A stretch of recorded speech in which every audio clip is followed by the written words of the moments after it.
PM Kisan 19వ విడతకు ముందు రైతులు ఏ పని చేయకపోతే మీకు డబ్బులు అకౌంట్లో పడవు అంటూ పిఎం కిసాన్ స్కీమ్కు సంబంధించినటువంటి ఒక అప్డేట్ని ఇచ్చారండి. అది ఏంటంటే పిఎం కిసాన్ ప్రక్రియను పూర్తి చేయాలనుకుంటే ఈ కేవైసీ ప్రక్రియను ముందు పూర్తి చేయాలి అని చెప్పేసి ఒక అప్డేట్ ఇస్తున్నారు. ఇప్పుడు ఈ పిఎం కిసాన్కు సంబంధించినటువంటి అప్డేట్ విషయాలు మనం ఇప్పుడు తెలుసుకుందాం. రైతులకు ఆర్థిక ప్రయోజనాలను అందించేందుకు కేంద్ర ప్రభుత్వం ప్రధానమంత్రి కిసాన్ సమ్మాన్ నిధి యోజన ప్రారంభించింది. మనందరికీ తెలిసిందే అండి. ఈ పథకంలో రైతులు ఏటా 3 విడతలుగా నిధులు అందుకుంటారు. ప్రతి విడతలో నిధులు 2,000 రూపాయలు వస్తాయి. అంటే రైతులకు ఏడాదికి 6,000 రూపాయలు అందుతుంది. ఈ మేరకు ప్రభుత్వం 18వ విడత పథకం విడుదల చేసేసింది. 18వ విడత రైతులకు ఖాతాలలో 5వ తేదీ అక్టోబర్ 2024 బదిలీ జరిగిపోయింది. దీనివల్ల 11 కోట్ల మంది రైతులు లబ్ధి పొందారు. ఇప్పుడు కోట్లాది మంది రైతులు పిఎం కిసాన్ యోజన 19వ విడత కోసం ఎదురు చూస్తున్నారండి. డిసెంబర్ కానీ జనవరి నెలాఖరు లోపల 19వ విడత సొమ్ము రైతుల ఖాతాలో జమ అయ్యే అవకాశం ఉందని చెప్తున్నారు. అయితే ఈ ప్రక్రియ సులభతరం కావాలన్నా, మీ అకౌంట్లో డబ్బులు ఈజీగా పడాలన్నా ఈ కేవైసీ పూర్తి చేయాల్సిన అవసరం ఉందని చెప్తున్నారు. ఈ కేవైసీ ప్రక్రియను పూర్తి చేసిన రైతులకు పిఎం కిసాన్ యోజన ప్రయోజనాలను అందుబాటులో ఉంటాయి.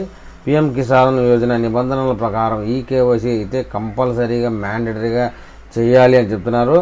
ఈ కేవైసీ ప్రక్రియను పూర్తి చేయని రైతులు పథకం ప్రయోజనాలను పొందలేరని కూడా చెప్తున్నారండి.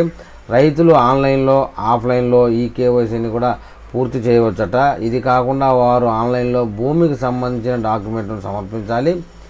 ఇక ఈ కేవైసీ ఎలా చేయాలనే విషయంలోకి వెళ్తే ముందుగా పిఎం కిసాన్ యోజన అధికారిక వెబ్సైట్ pmkisan.gov.inకి లాగిన్ అవ్వాలండి. దీని తర్వాత ఈ కేవైసీ అనే ఆప్షన్ ఎంచుకోవాలి. దాన్ని ఎంచుకోండి. ఇప్పుడు కొత్తగా ఒక విండో ఓపెన్ అవుతుంది సిస్టంలో. అందులో మీ ఆధార్ కార్డు నమోదు చేయాలట. ఆధార్ నెంబర్ను ఎంటర్ చేసిన తర్వాత గెట్ ఓటీపీ పై క్లిక్ చేయండి.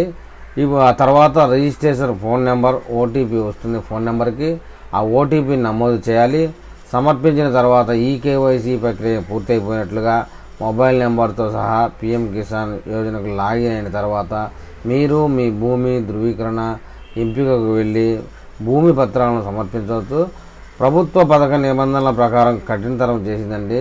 మీరు ల్యాండ్ వెరిఫికేషన్ ఈ కేవైసీ చేయకపోతే మీరు పథకం ప్రయోజనాలు కోల్పోతారని చెప్తున్నారు. లబ్ధిదారుల జాబితాలో పేరును తనిఖీ చేసుకోవాలంటే మీరు ఈ కేవైసీ చేసినట్లయితే ఈ పథకం లబ్ధిదారుల జాబితాలో మీ పేరును తనిఖీ చేసుకోవచ్చు. జాబితాలోని పేరును తనిఖీ చేసిన తర్వాత తదుపరి విడతలో మీకు ప్రయోజనం లభిస్తుందో లేదో మీకు తెలిసిపోతుంది. లబ్ధిదారుల జాబితాలో పేరును తనిఖీ చేయడానికి మీరు పిఎం కిసాన్ అధికారిక వెబ్సైట్ తనిఖీ చేయాల్సి ఉంటుంది.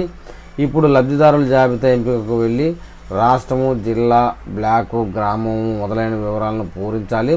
దీని తర్వాత పిఎం కిసాన్ యోజన లబ్ధిదారుల జాబితా ఓపెన్ అవుతుందండి. ఇందులో మీ పేరును ఈజీగా చెక్ చేసుకోవచ్చు అని చెప్తున్నారు. మరి